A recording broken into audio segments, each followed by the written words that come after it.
తమ్మి అందరూ నీ మీద చాలా గుస్సతోనున్నారు. Day Friday 10:05 hours. Let us start the debate with dignified manner. Vijaya Raghavan, నువ్వు ఎక్కువ ఓవర్ యాక్షన్ చేస్తే ఏడ్స్ పడేస్తాం. కూర్చోండి కూర్చోండి, సైలెన్స్.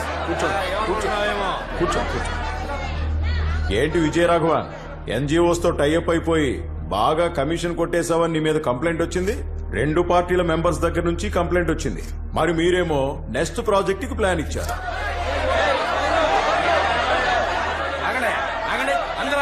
ఏమనుకుంటున్నావు నీ గురించి? నువ్వు గవర్నమెంట్ ఏమి డబ్బులు వ్యవసాయం చేయడం లేదు, నువ్వు అడగగానే ఇచ్చేయడానికే. చూడు, నువ్వు ఎవరెవరితోనో కలిసి స్కాములు చేస్తున్నావంట. సార్ ఇతని మీద ఎంక్వైరీ వేయించండి. నువ్వు రాకముందు ఈ ఏరియా చాలా బాగుండేది. నువ్వు వచ్చాక నువ్వు చేసిన ఫ్రాడ్స్ కి మా ప్రజలు ఇబ్బంది పడుతున్నారు. ఏంటి ఎవరు మాట్లాడారేంటి? తమ్ముడు, మాట్లాడుకుందామా, విసురుకుందామా, ఇక్కడ పెట్టుకుందామా, బయట పెట్టుకుందామా? Any centre. ఏంట్రా చూస్తున్నావు? తెగ రెచ్చిపోయావుగా, ఇప్పుడు సమాధానం చెప్పు. విజయరాఘవన్, ఏంటి సమాధానం చెప్పు.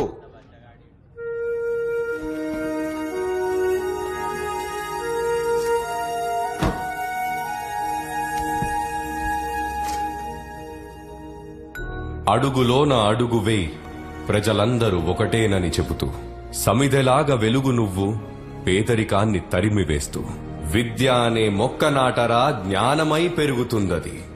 30 ఏళ్ల క్రితం మీరు మీ పార్టీ పెట్టేటప్పుడు ఇదే మీ స్లోగన్ అని చెప్పారు. ఇప్పుడు మారిపోయిందా? పేదవాడి పేదరికాన్ని తరిమేశారా? విద్యార్థులందరికీ ఒకేలా విద్యను అందించారా? గవర్నమెంట్ కాలనీ, నా వార్డ్, ఎంత మంచి మనుషులు. వాళ్ళ దగ్గర ఏమీ లేకపోయినా సాయం చేయాలనే తపన ఉంది. కానీ 70% యువతకు అక్కడ ఉద్యోగాలు లేవు. చదువుకొని ఎదగాలనుకున్న పిల్లలు పేదరికం వల్ల చదువుకోలేకపోతున్నారు. ఆకలంత తిండి లేదు, నీళ్లు లేవు. ఇవన్నీ నా ముందున్నోళ్లు మార్చలేదు. ఏ వాళ్ళ వల్ల కాలేదా, లేక చేస్తే వాళ్లలో ఆలోచించే శక్తి మొదలవుతుందనా? మీ ఎవరికి ఓట్లు రావని ఎలక్షన్ అప్పుడు మీరిచ్చే 5,000కి 10,000కి చేతులు చాపి నించోవాలని మీరు వాళ్ళని పేదవాళ్లలాగే ఉంచేశారు. నా వార్డులో ఇంతకు ముందు 4,348 మంది పని లేకుండా ఉండేవాళ్లు. నేను కార్పొరేటర్ అయిన ఒకే ఒక్క సంవత్సరంలో 185 మంది మాత్రమే నిరుద్యోగులున్నారు. ఆ లెక్క కూడా త్వరలో తగ్గిపోతుంది. ఇంతకు ముందు 15% మంది మాత్రమే ఇంటర్మీడియట్ పూర్తి చేశారు. కానీ ఇప్పుడు స్కూల్కి వెళ్ళని స్టూడెంట్స్ లేరు, ఫెయిల్ అవుతున్న స్టూడెంట్స్ కూడా లేరు. నా ఏరియాలో ఉన్న 9,021 కుటుంబాలకు ఈ ఒక్క సంవత్సరంలోనే 20% ఆదాయం పెరిగింది. ఒక వార్డులోనో, ఒక డిస్ట్రిక్ట్ లోనో, ఒక స్టేట్ లోనో, లేక కంట్రీలోనో ఒక్క పేదవాడున్నా సరే మనం ఇంకా వెనకబడున్నట్టే. ఏంటి మార్చేస్తాను తెగరెచ్చిపోతున్నావు? మేం చేసేది కూడా జనం కోసమే, నువ్వు ఒక్కడవే కాదు. Survey number 730 north east Attapur road నుండి మేతిపట్నం రోడ్ వరకు దాన్ని ఆనుకొని వెళ్తున్న కాలువని సంవత్సరం నుంచి క్లీన్ చేయలేదు. కానీ దాన్ని క్లీన్ చేస్తున్నట్టు 6 సార్లు డబ్బులు శాంక్షన్ అయినాయి. అలా ఎవరో ఒకరు చేసి ఉంటారు. అది అడ్డం పెట్టుకుని అందరిని అంటావు నువ్వు. ఒళ్ళు దగ్గర పెట్టుకుని మాట్లాడు నువ్వు. ఆ కాలువ ఉండేది 61వ వార్డ్. దాని కార్పొరేటర్ మిస్టర్ పరంధామయ్య, అది నువ్వే. నీ డెవలప్మెంట్ ఎలా ఉందో మీ వార్డుని అడుగు, నా దెబ్బ ఎలా ఉంటుందో నీ వాళ్ళని అడుగు. గెలవక ముందు అత్తింట్లో ఉన్న ఒకడు కార్పొరేటర్ అయిన తర్వాత 10 ఇళ్లు, 2 గెస్ట్ హౌస్లు, 2 BMW, ఒక ఫార్చ్యూనర్, 10 ఇనోవా కార్లు, డైలీ 30 మందికి భోజనం బేటా అని ఎలా సంపాదిస్తాడు? జీతమే లేని ఒక కార్పొరేటర్ సీట్ కి ఒక పార్టీ 1 కోటి తీసుకొని సీట్ ఇస్తోంది. 1 లక్ష జీతం ఉన్న ఎమ్మెల్యే సీట్ కి 15 కోట్లు, ఎంపీకి 25 కోట్లు, మొత్తం ఎన్ని వేల కోట్లు? వీళ్ళందరూ గెలిచొచ్చి ఇక్కడ ఏం అందరికి తెలిసిందే కదా. సారీ ఆనరబుల్ మేయర్, మీరు కూడా ఈ సీటుకి ఎన్ని కోట్లు ఇచ్చారో నాకు తెలుసు. ఊరుకుంటుంటే and you have no right to stop me. ప్రతిసారి ప్రజలు ఒకరిని గెలిపించి వాళ్ళు ఓడిపోతున్నారు. అందరం పాపం చేస్తున్నాం, మనందరం పాపం చేస్తున్నాం ఆనరబుల్ మేయర్. ద్రోహం, పచ్చి ద్రోహం మారాలి. ఇది మార్చాలి. ఎంత డబ్బు శాంక్షన్ అవుతుందో అదంతా ప్రజలకు అందుతుందా? ఈ ప్రపంచంలోనే మంచి సేవ ప్రజాసేవ. ప్రజల్ని కాపాడడానికి దేవుడు అవతారం ఎత్తి వస్తాడో లేదో తెలీదు, కానీ మనం అనుకుంటే కాపాడొచ్చు, అన్నిటినీ మార్చొచ్చు. నా వార్డ్ లాగా ఒకరోజు సిటీనే మార్చొచ్చు. అప్పుడు దేశమే మారుతుంది. మార్చాలి. Thanks for allowing my words honourable mayor. Please accept my request on my wards development. Thank you.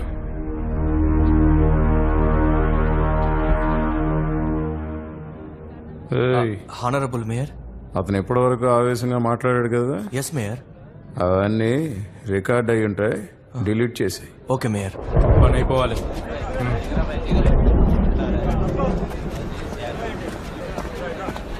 మీరిచ్చిన టెండర్ని కరెక్ట్ చేసి మెయిల్ చేశాను. చెక్ చేశారా? సార్ మేము చెక్ చేసే తీసుకొచ్చినాం సార్. పర్వాలేదే, తొందరగా అర్థం చేసుకున్నారా?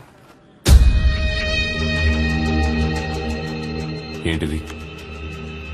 సార్ వచ్చాం సార్. సార్ భగీరథ్ గారు. తమ్ముడు, మా పార్టీలోకి రమ్మన్నాను, నువ్వు వినలా. నువ్వు నాకు నచ్చావు తమ్ముడు, కానీ నువ్వు కార్పొరేటర్ గా నచ్చట్లే. అందుకే నీ ముందు ఒక రిసిగ్నేషన్ లెటర్ పెట్టా, సైన్ చేసే తమ్ముడు. ఎవరిని లోపలికి పంపించొద్దు.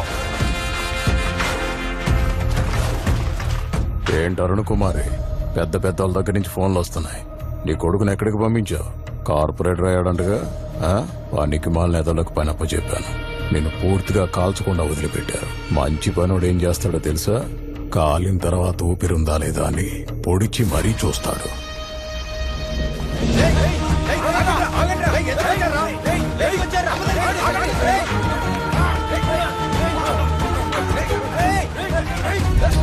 ఫోన్ వస్తుంది చూడు, లిఫ్ట్ చేయి. రే రాఘవ, సూర్యనారాయణ రౌడీని తీసుకుని అమ్మ దగ్గరకు వచ్చాడు రా. లోపల ఏం జరుగుతుందో తెలియదురా. రే రారా, తొందర రారా, బయలుదేరుతుందిరా.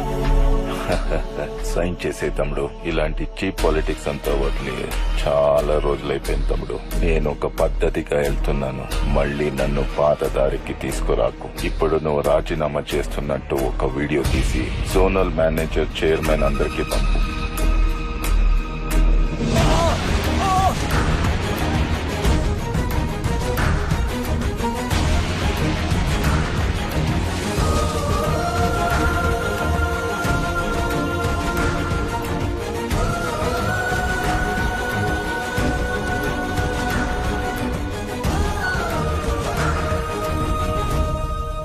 ఆడదానివై పుట్టేశావు.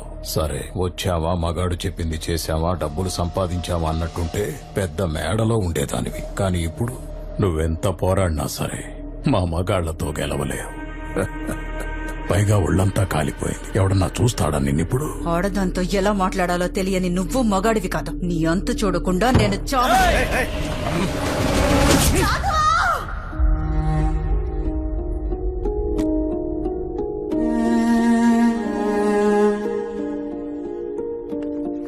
సైన్ పెట్టండి సార్.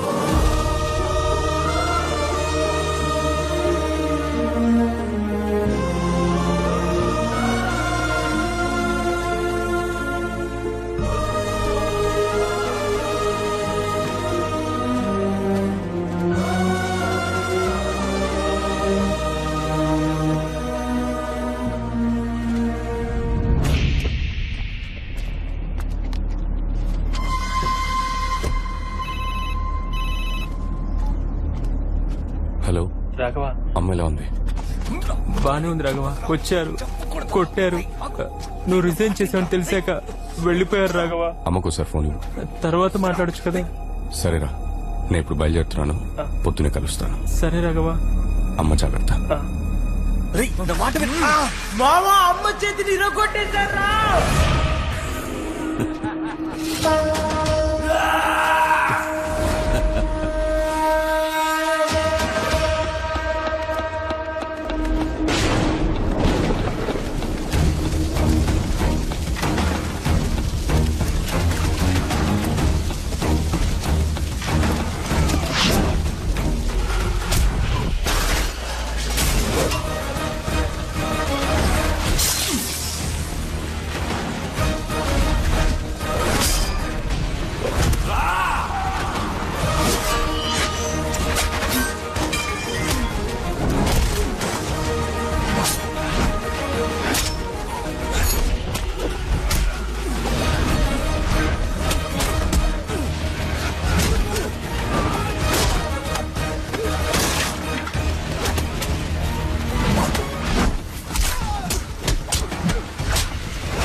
ఏరియా కార్పొరేటర్ రిజైన్ చేసిండు. ఇంకా ఈ ఏరియాలో మాదే హవా. భయం పోయింది కదా, ఒక్కొక్కడికి పోయిస్తా.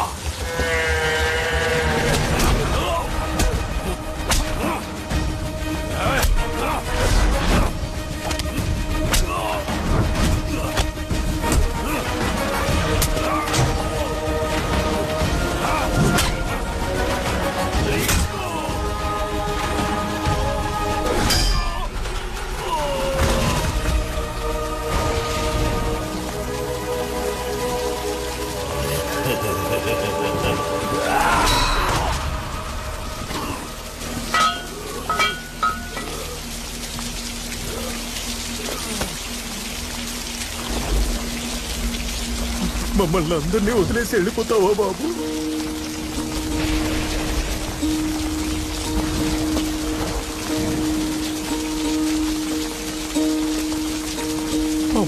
కన్నాలే ఓ కన్నా ఎన్నెన్నో కలలు మోసాలే నిన్ను పెంచుకొని ఆశలు.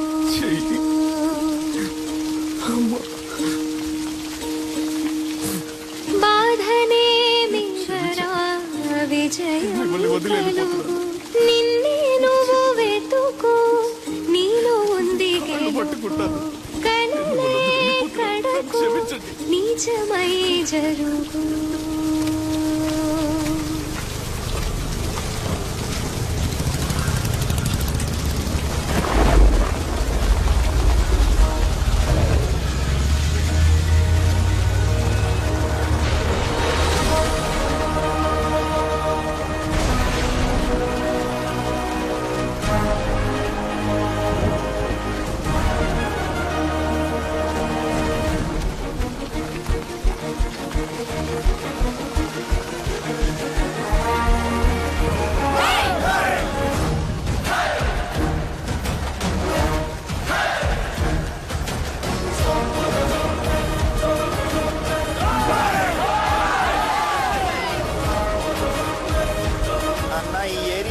పోయినట్టే.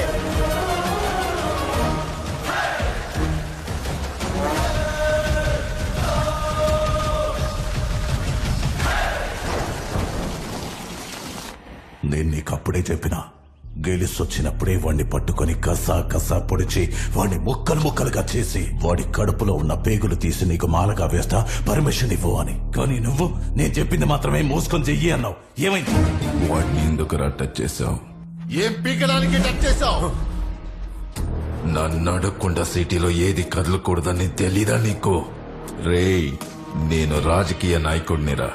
ఏది ఎప్పుడు చేయాలో నాకు బాగా తెలుసురా. నీకేం తెలుసురా రాజకీయం గురించి? నువ్వు ఆఫ్టర్ ఆల్ ఓ తుప్పు పట్టిన కత్తి పట్టుకునే రౌడీ ఎదవి.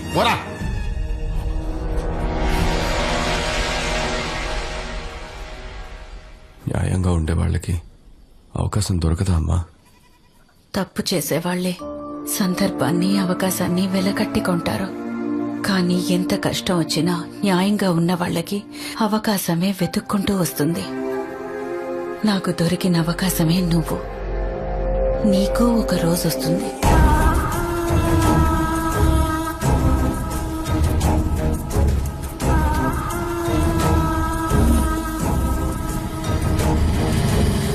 సీఎం గారు, మనం ఇంకా 2 నియోజకవర్గాల్లో అభ్యర్థులను ఎంపిక చేయాలి. నామినేషన్ వేయడానికి రేపే ఆఖరి రోజు. ఏంటి మిస్టర్ భగీరథ, సిటీనే నీకు రాసిచ్చాను. 150కి 150 గెలవాలిగా భగీరథ. అందులో 50 ఓడిపోయావు. ఇప్పుడు అసెంబ్లీ ఎలక్షన్స్ కూడా వస్తున్నాయి. ఏం చేయబోతున్నావు? ఈసారి బాగా కష్టపడతాను సీఎం గారు. మళ్లీ గెలుపు మనదే. ఆ మల్కజ్గిరి సీటుకు మాత్రం ఇంకా క్యాండిడేట్ ఫైనల్ అవ్వలేదు. మల్కాజ్గిరి పోయినసారి కూడా ఓడిపోయాం. ముఖ్యమైన స్థానం. అవును సీఎం గారు, ఈసారి మల్కాజ్గిరి నియోజకవర్గంలో ప్రసాదరావును సెలెక్ట్ చేస్తే బాగుంటుందండి. ఆ నియోజకవర్గంలో మనకంత మంచి పేరు లేదు. ఆ బుకెటివు. విజయరాఘవన్, ఇండియాలోనే బెస్ట్ వార్డ్ విన్నర్ విజయరాఘవన్ కి కంచుకోటగా నిలిచిన కాలనీ బెస్ట్ కార్పొరేటర్. ఈ నియోజకవర్గంలో మన క్యాండిడేట్ గెలవాలంటే ఇతను ఎలక్షన్స్ లో నుంచోకూడదు. ఎందుకంటే ఇతనికి మంచి పేరుందని మన ఐటీ వింగ్ సర్వే కూడా చెప్తుంది. సీఎం గారు, మీరు అన్నట్టు అతను నిలబడితే మనం ఖచ్చితంగా ఓడిపోతాం సార్. అతనికి మన పార్టీకి కొన్ని గొడవలున్నాయి. అతని కార్పొరేటర్ పోస్ట్ నుంచి రిజైన్ చేయించు. చూడు భగీరథ, వాడితో మాట్లాడి స్టాప్ చేయించు. వాడు ఎలక్షన్స్ లో నుంచోకూడదు.